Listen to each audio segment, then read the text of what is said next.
So, yes, let's talk about naturalness and the naturalness of McCauley. I will talk about something which is, you know, in all these occasions, what we try to do is to say, yes, this fellow is fantastic, but what I do is really interesting. And somehow those two things are connected by causal or metaphorical links. But the second one is the one that really matters. And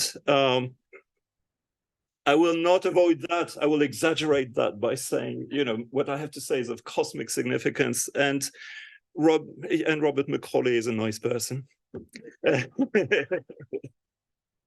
he's an honorable man. Yeah, we'll see. Okay, so we all know and love Bob McCauley, and one of those things that make Bob so fantastic is that he's an anecdote generator.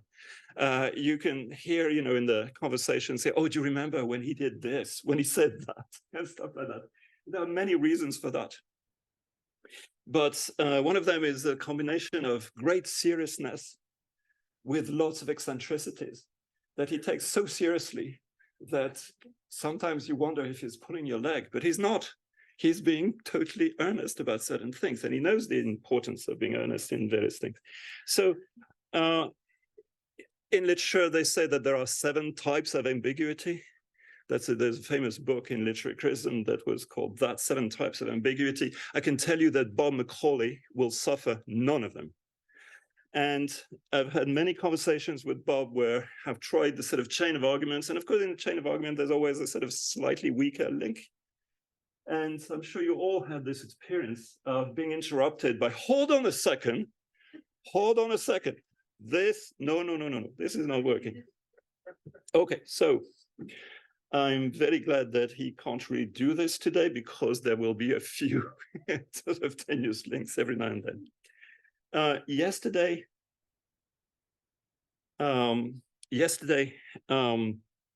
Dimitris talked about cognitive science of religion, the way it was invented by various people, and then cognitive science of religion 2.0, which is what he does. So I want to talk about what I'm going to do, which is version 3, much better, cheaper, nicer, and more explanatory. But I think many people are doing it already, so that's a good thing. It's not like, you know, you peasants don't understand what the real sort of things are. Oh. So, what is naturalness? So, you know, we know that there are types of naturalness, and that in his book, Bob sort of made those distinctions, and that is very useful as a way of thinking how psychology interacts with the products of other people's psychologies. There's what we call culture, and that there's this maturational naturalness, like, you know, learning to chew your food, practice naturalness, like knowing how to use a knife and fork. And we see these two being splendidly demonstrated here by someone who can pose and stop chewing for a second. So anyway, both are involved in cultural evolution of religious stuff, and that's a very important thing. Now, what is naturalness? The thing I want to point out is that there is a certain sort of ambiguity in the way Bob has used this term, in the sense that there's maturational naturalness. We understand perfectly well what he's talking about. Practice, yes, so to speak. But then in the title, why religion is natural, we're actually talking about something that's a little bit different. And I will try to explore how that's the case and show you an example of how that happens. So, Macaulay's theses are that why is religion natural? And here I use natural in the sense of the title of Bob's book. And I think in that title, what it means mostly, what it's conveying is that religion creates what could be called cognitive attractors. That is, things that are spaces and points in conceptual space where we know that there will be a higher likelihood than random that people's thoughts will converge. So human cognitive functions are obviously the causal factor in creating those attractors, because they create susceptibility and receptivity. So McCauley says that, others say that, everyone agrees that I mean, everyone agrees. Yes, within the confines of this august assembly, everyone agrees that that must be the case. But that may not be sufficient. And I think there's another contributor to naturalness, which I will try to describe. And it's time to pivot. That's the sort of way of saying the next revolution is coming, comrades, join the effort. So I'd give you a test case, and I implore you to realize that all I'm going to say about this test case is true. And we can then sort of see what would it mean if it were true, instead of sort of arguing with the fact that I got my facts wrong, which is always a waste of time in a good argument. So divination is an extraordinarily successful gadget. When I started working on this, I was surprised that there was so little in the cognitive study of religion about that, because this is something that everyone does all over the world. And even, some of you have had this, excuse me, this experience of plucking petals from flowers and saying, he loves me not, loves me not. So we even do it in sort of contexts like this. And it's so successful that it raises two questions. One is, why is it so widespread? Why is it everywhere? And why is it important in some societies? So it's clear that, in our society, in our modern context, it's less important in the sense that, and it depends on the cultures and things, but in small scale societies, divination is absolutely crucial to all sorts of decision making. Now, why is that the case? Well, if you ask people, why do you do it? They tell you something very simple, very straightforward, which is we do it because we want to know what the facts are about a certain state of affairs.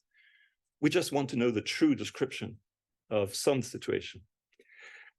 And interestingly, since this is a meeting where we can sort of indulge in a little bit of anthropologist bashing, what anthropologists did was systematically ignore these natives telling them we want to know the truth about the state of affairs, and say, well, no, it's about lots of other things. It's a means for providing emotional reassurance, for restoring social structure, blah, blah, blah, blah. So all this stuff is all very well, but the natives keep telling, yeah, maybe, but I want to know whether my sister-in-law is really trying to engage in witchcraft against my children. That's my goal here. And we tend to ignore that. I mean, they tend to ignore that. So I think we should just ignore all this stuff. Yes, sure, divination could serve all those social purposes, etc. This is exactly like ritual. People say ritual does this, does that, does that. Yeah, sure, but why do you do it with ritual? That's the main thing that you want to understand. So we should focus on the pragmatics of creating truth by using techniques. And at this point, if the word was the way it should be, you would all say, oh, yes, we read your paper, so we know. But the paper is, the word is not like that, so you haven't read the paper. And I have to explain it. There is one factor, one fact that's really interesting and really paradoxical in many, many forms, and I think all forms of divination, which is something that I call the pragmatics of ostensive detachment. And what that means is that the recurrent claim from people who practice these things is to say, I'm giving you a true description of a state of affairs, which is not what I want to say. It's not something I think. It's not something I believe. It's not something I've deduced or learned. It's directly the truth about that state of affairs. We have tons of examples, and in almost every single ethnography of divination, you have this statement, it's not me who's doing this, it's the cards that I shuffle, it's the pebbles that I distribute, etc. So this, this is summarized by Antonio Silva about Brazilian divination. Both diviners and the clients assert that the diviner does not speak for himself during divination, which, if you think about it, is a bit paradoxical. Ostensive detachment means that the contents does not originate in my mental states about what I'm about to say. This is kind of strange. It's ostensive, that is, it's said, it's demonstrated. very often in divination procedures, the diviner makes it clear that he doesn't or she doesn't know what is going to happen in the procedures.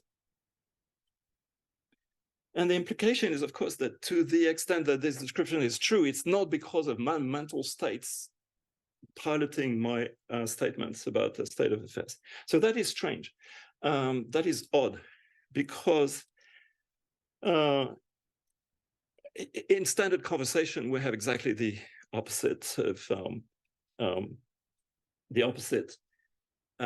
assumption, which is that when Iago tells Othello, this is from a play from a famous playwright. So Iago tells Othello Desdemona likes Cassio. Othello can infer that Iago wants to convey that Iago represents that Desdemona likes Cassio. That's the minimal sort of things. There's pragmatics goes way beyond that, but it starts with that. But that's exactly the opposite of what the diviner is saying. Actually, it's kind of interesting to see that, in a way, Iago talking to Othello is exactly the opposite of a divination, because he doesn't say, well, I mean, it has some features in parallel, because he says, it's not that I want to say this, but I have to. And he's such a devious bastard that he says, Othello says, give me a living reason she's disloyal, you know, show me the proof. And Iago says, I do not like the office. That is the task of telling you that your wife is cheating on you. I do not like the office. Yeah. But prick it to it by foolish honesty and love, I will go on. Yeah, you bet. He will go on. And he does go on for quite a while. But the thing is that this is not the way divination works. It was very different. So in standard pragmatic processes, speakers want listeners to believe, as the starting point for pragmatic inference, that what they said was produced by some representation they had, which had to do with what they wanted the other person to believe about their own mental state. So there's lots of pragmatics about these things, but the ostensive detachment sort of says the opposite. So you all know the lame joke about behaviorists having sex. Yeah, it's always good to have a lame joke, because it's... So the idea is that two behaviorists have sex, and one of them at the end sort of says, wow, that was great for you. How was it for me? Yes. Okay. So the question is, in what way? So it's a bit like that here. In what way does this weird procedure of saying, I am not saying what I think is the case, make statements more credible? So to understand that, we have to get rid of one possible explanation, which unfortunately was very widespread in the anthropology of divination, which is, yes, diviners say that because in fact there's another speaker. The speaker is the gods, the ancestors, and stuff like that.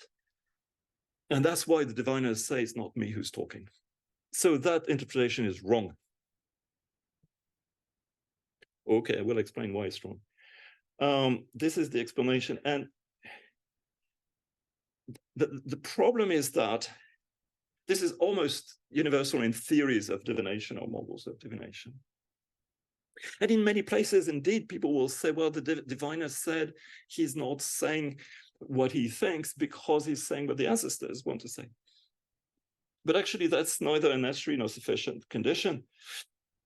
Actually, it's neither. And in many, many places, in places where people do have ancestors, gods, spirits, whatever, they still say the message comes from the pebbles, it comes from the bones, it comes from they don't say it comes from the ancestors by some inspiration. But also more important, you have many, many forms of divinatory traditions that do not have any superhuman speakers. Many forms of Chinese divination, for example, even plucking flowers, when you pluck the flower petals and you think it loves me not, you're not saying there is some god that's saying what you think is that there's a direct connection, causal connection between the fact that he loves me or not, and the fact that the last petal will be the yes or no. That's all you have to think. So we're back to that question. And I think in a way, the idea that the gods are speaking is a sort of after the fact possible elaboration when you're faced with someone who says, I'm going to tell you the truth about a situation, but I don't know what that truth is. and it's going to be revealed by some stones that we'll throw, randomly on the ground, then yeah, I mean, if you have ideas about gods, you might think, yeah, it could be the gods who are speaking there, but you don't have to. That's the thing, you don't have to. So to understand why that works in this way, you have to understand that divination matters. And I think that's something we tend to think of divination in context where it's not super important what it does, but it's crucial to decision making in not so small scale places. And those cases are things like, we've all read Evans Pritchard. Well, a lot of divination is like what happens in Evans Pritchard. That is, the circumstances are things like accident, illness, misfortune. It's one of those things in which everyone talks about what could have caused the accident or the illness, sickness. Crucially, there's no cheap talk. These are situations in which, for example, in a small village where there's a case of illness, and illness is generally caused by witchcraft, it's not something you sort of banter about or you talk about, because talk has consequences. You shouldn't sort of say things. So, okay, let's leave it at that. So when is divination important in these kinds of typical small-scale societies? There are several conditions. One, of course, is that the underlying facts are inscrutable. There's no clear empirical procedure that people have to, by themselves, determine whether there's a witch that's trying to make you sick or not. But also the facts, those underlying facts, are consequential because it matters. Whether it's your uncle or your sister-in-law, it will matter a lot to social relations. But also the underlying facts about this have third-party implications. What I mean is that it may be the case that you are sick, it's your sister-in-law who's trying to bewitch you, and that has consequences for me, who's neither the victim nor the alleged perpetrator. It has, for example, the solution to all misfortune in societies with simple technologies is social support. That's the only thing there is. So social support is costly. So we have a cost to pay. But also there are costs in making statements about these things. That's what I meant when I said that there's no cheap talk. That is, you don't go around in a village where, like the places where I did fieldwork in Africa, you don't go around sort of saying, oh yeah, I think it's so-and-so who's the witch. That's very, very bad. And because of condition 3 and 4, this means that you don't want to have conversations about these things. There's gossip, there's allusions, there's things like that, but not other debate about that. And also when you say that so-and-so is the witch, you immediately have the allies of that person who start saying that you are a terrible person and you may well be the, because one who dealt it, etc. So, so denouncing the witch is not a very easy thing. And also there's a general diffuse benefit. By general, I mean a diffuse benefit that is distributed to everyone in the community in having a unique diagnosis. That is, having one diagnosis as opposed to a whole variety of hypotheses is hugely beneficial for everyone. It's a question of coordination. So for example, once you have one witch that is designated, everyone is a potential target of witchcraft accusation. So everyone has an interest in there being not just a solution to that problem, but a solution that's a unique coordination point. So the hypothesis is just that when those conditions obtain, people are likely to prefer divination produced diagnosis to other available sources, and also to prefer that other members prefer the diagnosis through divination.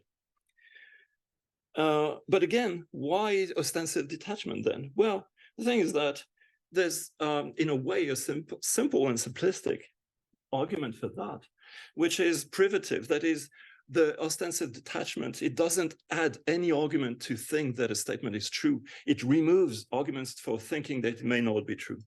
That's all it does.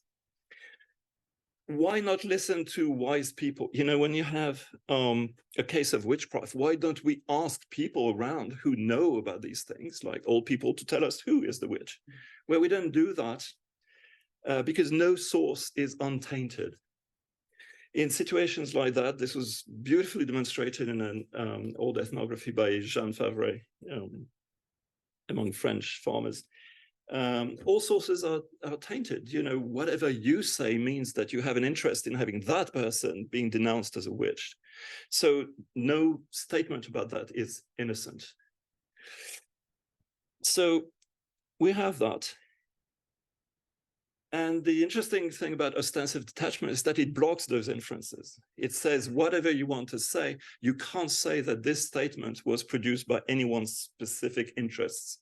And there's a good demonstration, which is that it's produced by techniques that are essentially randomizing techniques and that you know to be randomizing.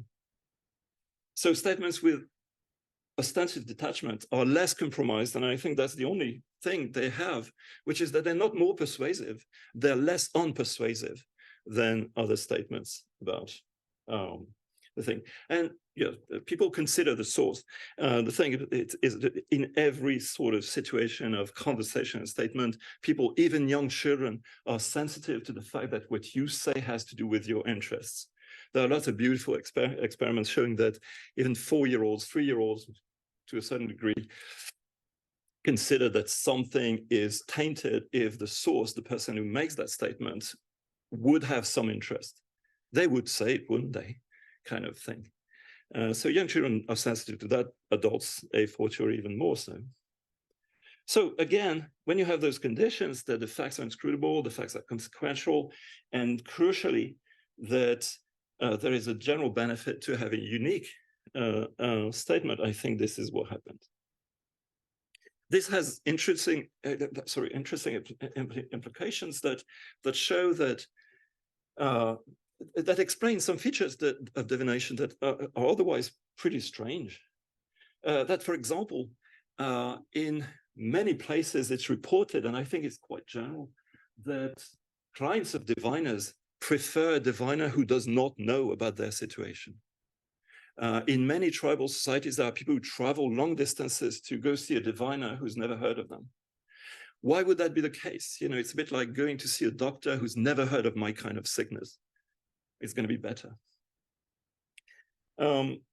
Also, belief doesn't really matter. And that's something I find really interesting, that in the few cases I've seen in the field and in cases that are reported by other ethnographers, but it's always difficult when you're interested in a question that people are not interested in, so you don't find the facts to answer those things. However many books you read about, you know, ethnography, it's very interesting that a general belief, what you find in many places, that's beautifully documented by someone called Martin Holbrad about Ifa divination in Cuba, where everyone says Ifa divination says the truth. You know, this is the truth. You know, if Ifa divination does not make mistakes, it's always true. And then people in private say, yeah, about that one, yeah, no, I don't think that's the case. I mean, that particular diagnosis, man, I'm not sure. It doesn't matter, because if the benefit of that procedure is to create a coordination point, it's a coordination point about what everyone says they officially believe. It doesn't have to drag much private commitment. All it has to drag is a general avoidance to discussing these things in public spheres. And in many cases, you have this public-private sort of discrepancy. People say, oh, yeah, it's always true, and they're not sure about this particular case. But it doesn't matter, because what matters more is to have this unique coordination point as a solution. So the outcome is something that we in the business call a cultural attractor. That is, out of all the things you could do by randomly combining mental representations, this is one that seems to appear in lots of places. That is the gadgets that combine a sort of randomizing way of generating the contents of particular statements And this notion that because of that procedure, we have something that's more important and more socially recognized as the basis for decision making. And the consequence for cultural evolution is that you can see that when people become more, when some of those 5 conditions are had, tend to fade away, then the importance of divination tends to fade away. I could talk about that, but there are cases of that. Okay, so how does that fit the McCauley theory of naturalness? The thing is that it's interesting because I think for once in my life, I have caught McCauley being more ambiguous than me. And okay, just joking. Almost as ambiguous as me, in the sense that the Bob has very, very precise descriptions of what is maturational naturalness and practice naturalness. And as Justin said yesterday, this creates a conceptual space that's really interesting and beautiful to think about all sorts of problems. However, the way Bob sells books, and we know they sell like hotcakes, is by talking about religion being natural, which means, yeah, you know, comes natural, people do it and stuff like that. And there he's talking about something a bit less precise, which is cultural attractors.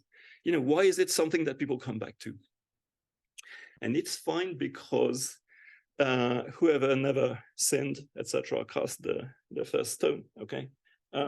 By sort of having book titles that promise much more than, let's say. Okay, so yes, there's a sort of ambiguity, but it's the kind of ambiguity for me, I mean, to take a comparison from bigger animals, so to speak, it's the kind of ambiguity that people have in quantum mechanics when they say, we have no good understanding of what is measurement, but the whole theory is based on measurement. But the thing is that it's not that we try to solve what measurement really, really, really is, but that each attempt to address that opens up all sorts of interesting venues for new research. So in a way, that point of defining at some point what measurement is will not be terribly interesting. So the thing is, this is the same for naturalness. Do we get productive, interesting things if we think about it? So I think we do. And the thing is that in the occurrence of cultural attractors, there are 2 sides. It takes 2 to tango in that sort of thing. For a long time,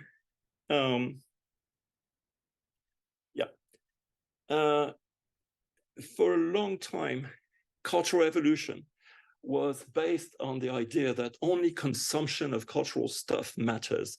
So the idea was, because of the way your mind is constructed, if we throw all sorts of random materials at you, sure enough, after a few cycles of acquisition, memorization, and all that, you will get the attractors we talk about. People will start performing rituals, people will start having divination, they will think about gods rather than other things, etc.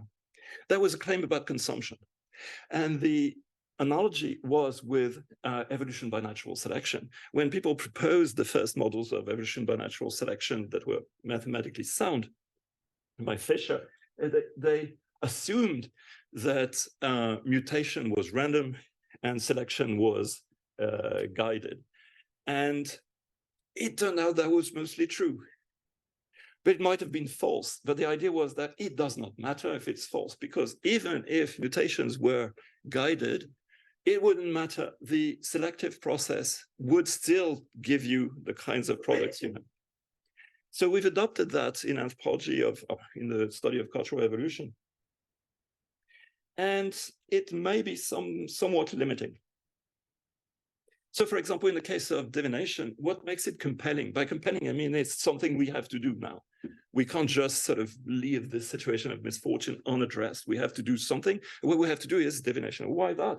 Well, I said there's an interest, but I really mean a fitness, a welfare interest from the parties concerned in creating a coordination point that will be debatable once it's done. So I think it's productive to think of this question of naturalness as having not just those interests or fitness constraints from the receiver of cultural information, but also from the producers. And here the strategic interests of people, for example, are to have a target of causation for misfortune that is clearly identified and localized in some individuals.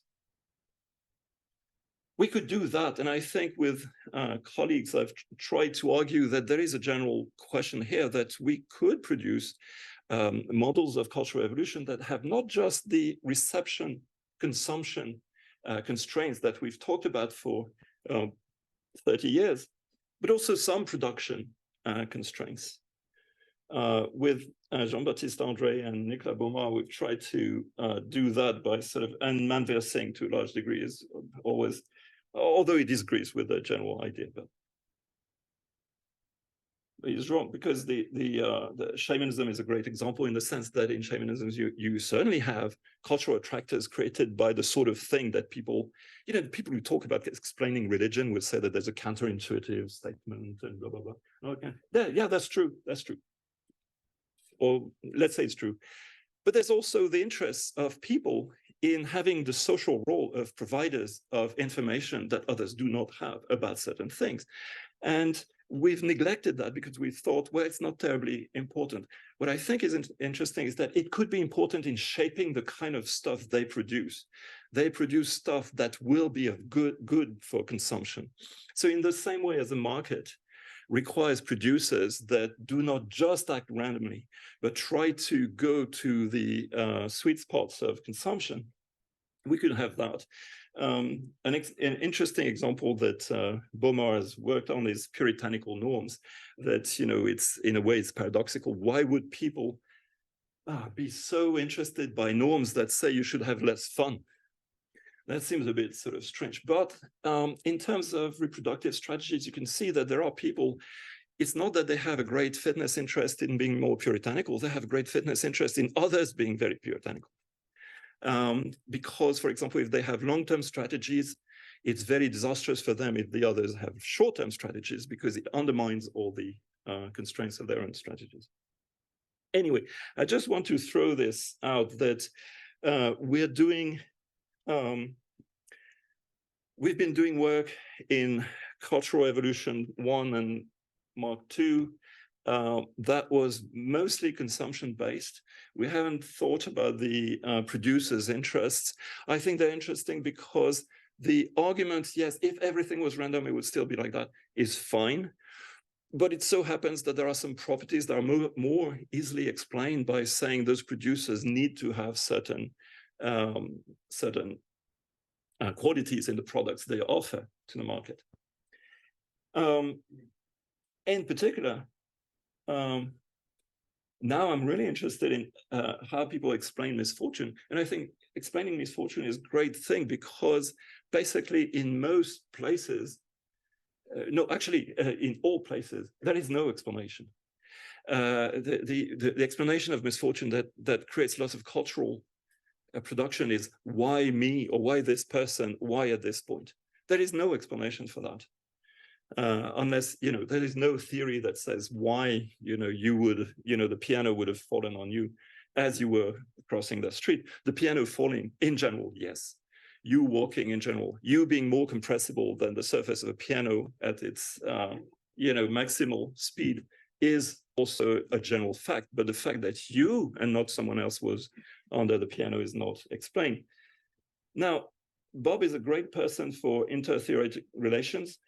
If you have any problem with that, the man is here.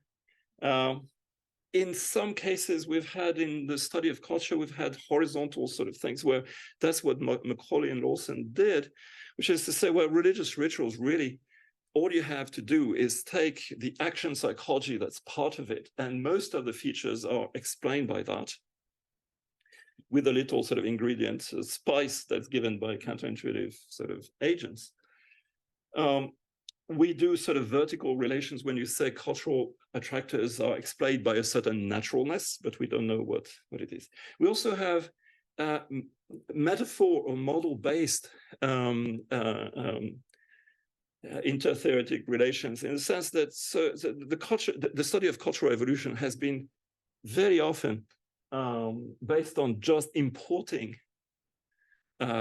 population genetics models straightforward and explaining them and applying them. It's been very successful. It works very well. But I think for cultural production, we may have to have something else. And I think the something else will not be metaphorical. It would be literal. And I think in the sort of cultural evolution Mark III that I'm kind of interested in exploring, it would probably be some kind of economic models. That is, you know, production imperatives and production curves, and where production meets consumption would be the main thing. So all this is a way of saying we're honoring a very honorable man who's very lovable because of his extraordinary generosity, which includes pointing out to you that you just said something that does not actually make much sense, but we still like you. So we're honoring this person because he's given us the possibility to say all these things in a much clearer way. I don't know where I would be in this thing if I didn't have these notions of naturalness. So thank you to the big man. Thanks.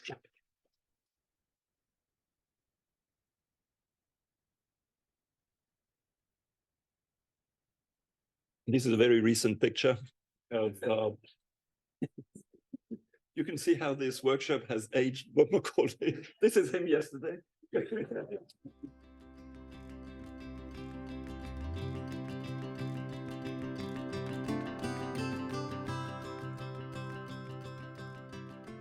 talk. Thank you. I have two, is it on? I have two questions. One, you use the terms gadget and technique with regard to divination. And I think I usually think of gadgets as implements and techniques as more embodied things. But I was just wondering if you could make the distinction. No, what you just said is perfectly right. Yeah.